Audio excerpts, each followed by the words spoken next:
Hey guys, welcome back. चलिए युगांत और रूही की स्टोरी को आगे बढ़ाते हैं। Episode number 50।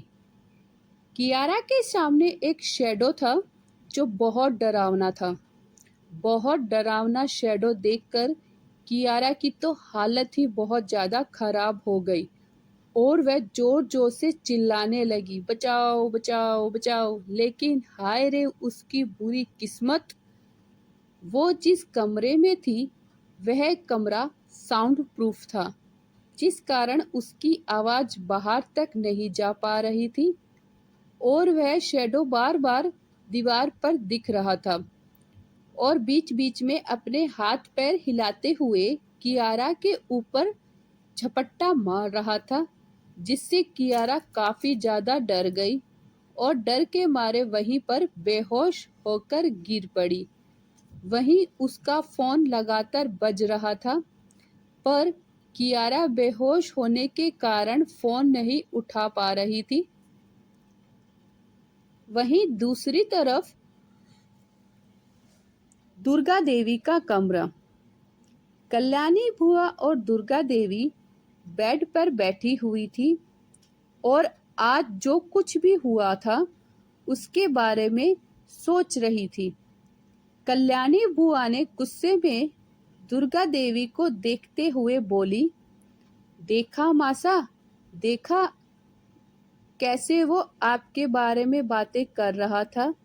युगान इतना कैसे बदल सकता है। हाँ, वह आपसे ऐसे ऐसे बातें करता था, लेकिन आज तो उसने हद ही कर दिया। किस तरह से बातें करता था, मुझे तो आपके लिए बहुत बुरा लग रहा था। वह ऐसे कैसे आपसे इस तरह से बात कर सकता है। कल्याणी देवी आग में घी डालने की कोशिश कर रही थी और वहीं दुर्गा देवी उसकी बात सुनकर और ज़्यादा भड़क रही थी। उसने गुस्से से कहा, हाँ मुझे पता है, समझ आ रहा है, यह सब कुछ उस लड़की का कारनामा है। जब से वह लड़की युगांत की जिंदगी में आई है, युगांत बहुत ज़्यादा बदल गया है, वरना पहले वह उसे इस तरह कभी मुझसे बात नहीं किया करता था। लेकिन मुझे एक बात की खुशी हो रही है कि उसने कियारा को कुछ नहीं कहा। इसका मतलब वह आज भी कियारा से प्यार करता है, वरना अगर वह मुझे इस तरह से बात कर सकता है तो सोचो जरा उसने कियारा के साथ क्या किया होता। लेकिन नहीं, उसने कियारा को एक शब्द भी नहीं कहा। इसका मतलब तो यही होता है कि वो कियारा से आज भी प्यार करता है। पता नहीं मेरी बच्ची किस हाल में है, फ़ोन भी नहीं उठा रही है। कब से फ़ोन करने की कोशिश कर रही हूँ। दुर्गा देवी उसकी बात से सहमत होते हुए बोली, चलो चलकर देख लेते हैं। हाँ हाँ, चलो चलते हैं। कहते हुए वह दोनों भी कियारा के कमरे की तरफ चलने लगी। जब कमरे से बाहर आए तो देखा उनके कमरे के बाहर दो बॉडीगार्ड्स खड़े थे, जिसे देखकर दुर्गा देवी ने उन्हें देखते हुए पूछा, तुम लोग यहाँ पर क्यों खड़े हो। तो उन बॉडीगार्ड्स ने अपना सर झुकाते हुए कहा, माफ़ करे दादी माँ, लेकिन यह किंग बॉस का ऑर्डर है। उनकी बात सुनकर दुर्गा देवी कुछ नहीं बोली और वह दोनों भी धीरे धीरे चलते हुए कियारा के कमरे की तरफ आ गई। तो वहां पर भी बॉडीगार्ड्स खड़े थे। उन लोगों ने दुर्गा देवी और कल्याणी देवी को रोकते हुए कहा, शायद मैम सो रही है। दुर्गा देवी ने गुस्से में उस बॉडीगार्ड को देखा और कहा, अगर वह सो भी रही है तो तुमने उसे क्या तुम्हें उससे क्या।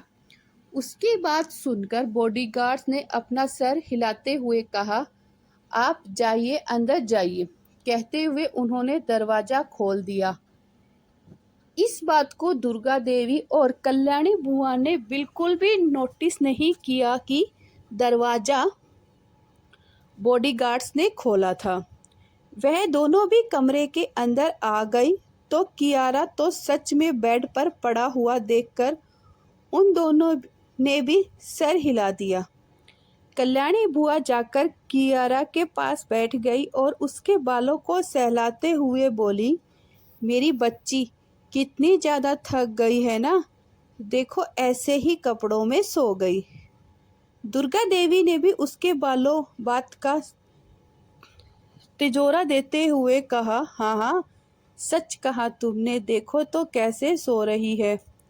कहते हुए दुर्गा देवी भी जाकर उसके पास बैठ गई।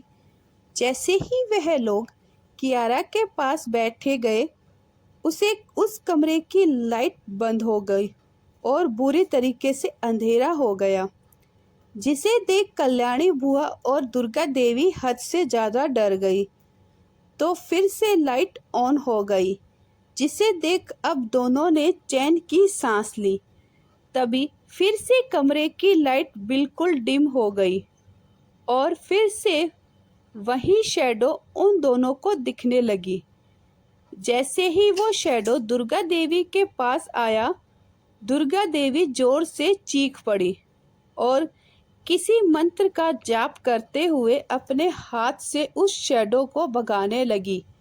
वहीं कल्याणी बुआ अब सब कुछ देख बहुत ज़्यादा डर गई और अपनी माँ के पीछे जाकर छुप गई।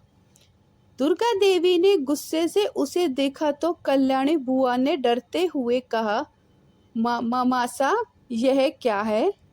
वह इतना ही बोल रही थी कि तभी उसे ऐसे महसूस हुआ जैसे किसी ने उसे पीछे से पकड़ लिया है और उसके पीछे खींच रहा है, जिसे महसूस कर कल्याणी बुआ डर के मारे जोर जोर से चीखने लगी।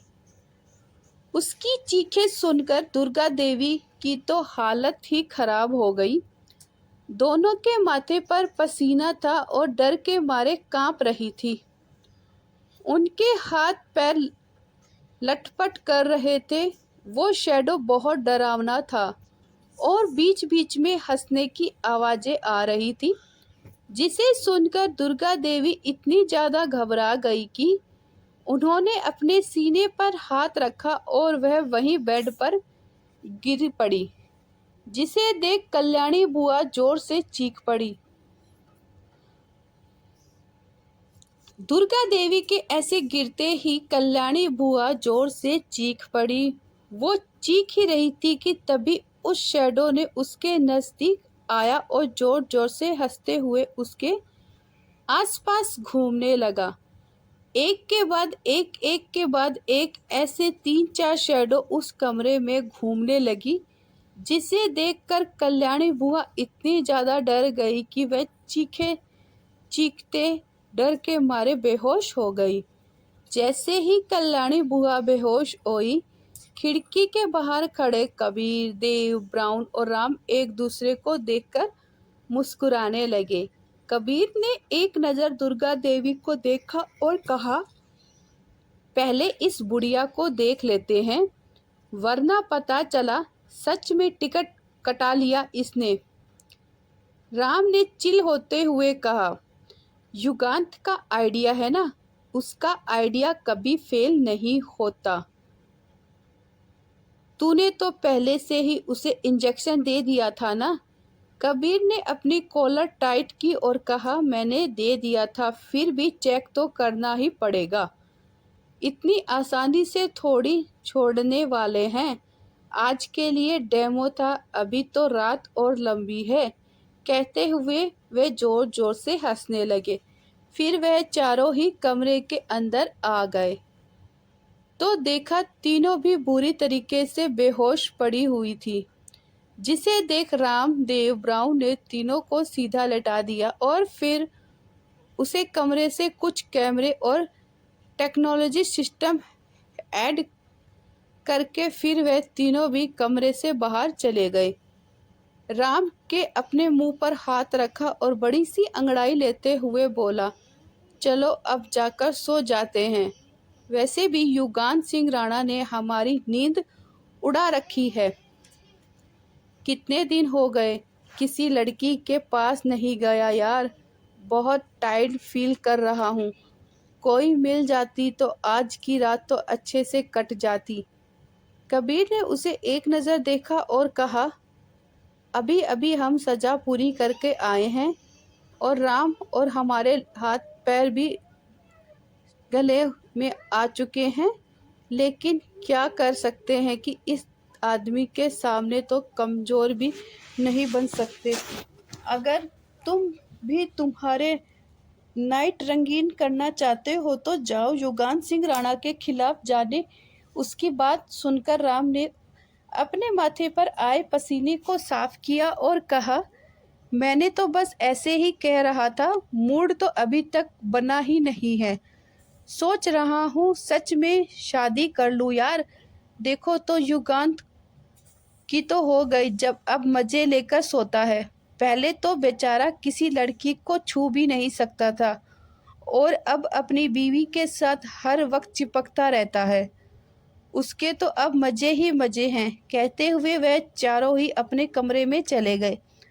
राम जब अपने कमरे की तरफ जा रहा था तभी उसकी नज़र वहीं पर खड़ी मीरा पर चली गई, जो बालकनी के बाहर देख रही थी।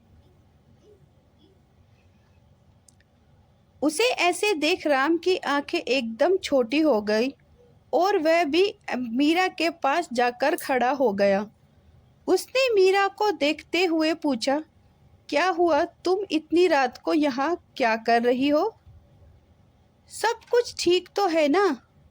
जैसे ही मीरा के कान में अचानक राम की आवाज़ आई, वो थोड़ा हड़बड़ा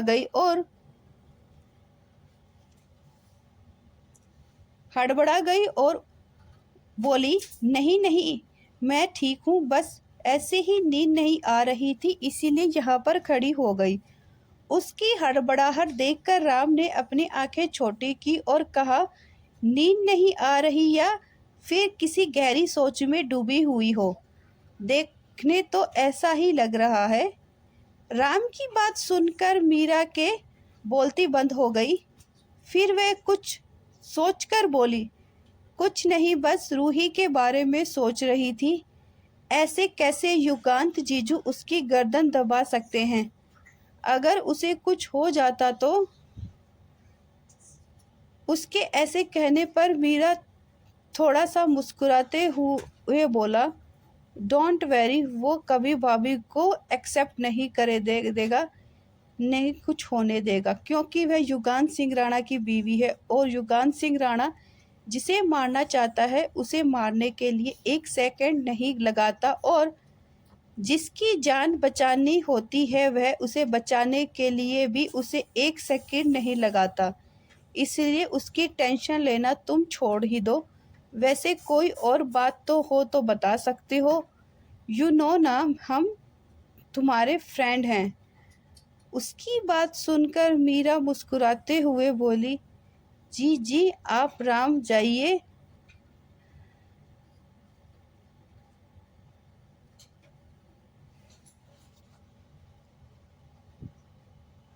उसकी बात सुनकर मीरा मुस्कुराते हुए बोली, जी जी राम जी जाइए, अब जाकर आप भी सो जाइए, मुझे भी नींद आ रही है।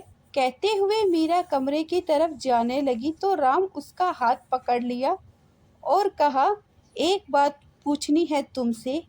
मीरा ने एक नज़र अपने हाथ को देखा जो इस वक्त राम के हाथ में था, फिर राम को देखा जो अपनी पलकें झपका दी, जिसे देख राम बोला, कुछ नहीं, बस ऐसे ही।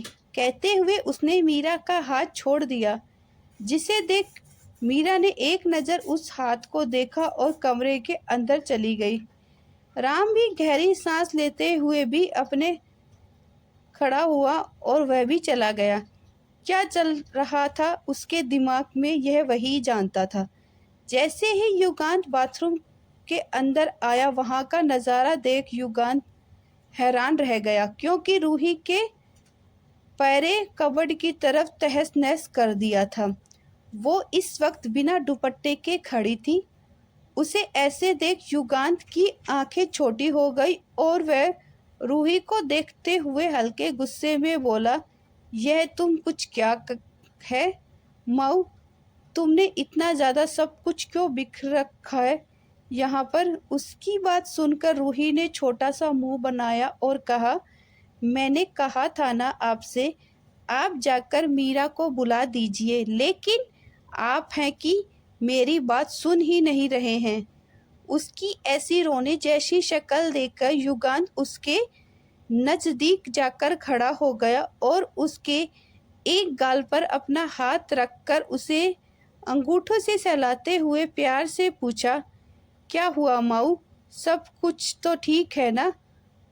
तुम्हारे चेहरा इतना फीका पीला क्यों पड़ा हुआ है? रूही ने अपना थूक निकला और कहा, मैं आपसे कह रही हूँ आप मीरा को बुला दीजिए, लेकिन आप हैं कि सुन नहीं रहे हैं।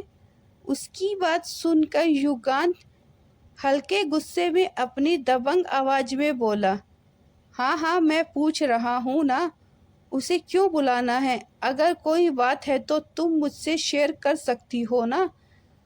अब हम दोनों के बीच कोई पर्दा नहीं रह गया है जो तुम मुझसे सब कुछ छुपाना चाहती हो। युगांत की बात सुनकर रूही अपना सर ना में हिलाते हुए कहा, अगर आपको मेरी बात नहीं माननी है तो प्लीज़ आप बाथरूम से बाहर चले जाइए। मुझे यूं परेशान ना करें क्योंकि मैं बहुत ज़्यादा परेशान हूँ और इरिटेट भी हो रहा है। Thank you guys. रूही और युगांत और रूही की स्टोरी पढ़ने के लिए यह एक फैमिली ड्रामा है guys. Thank you guys. Thank you for watching my story video. Thank you. Please guys channel को सब्सक्राइब ज़रूर कीजिए ताकि 1000 सब्सक्राइब जल्दी से कंप्लीट हो जाए। Thank you.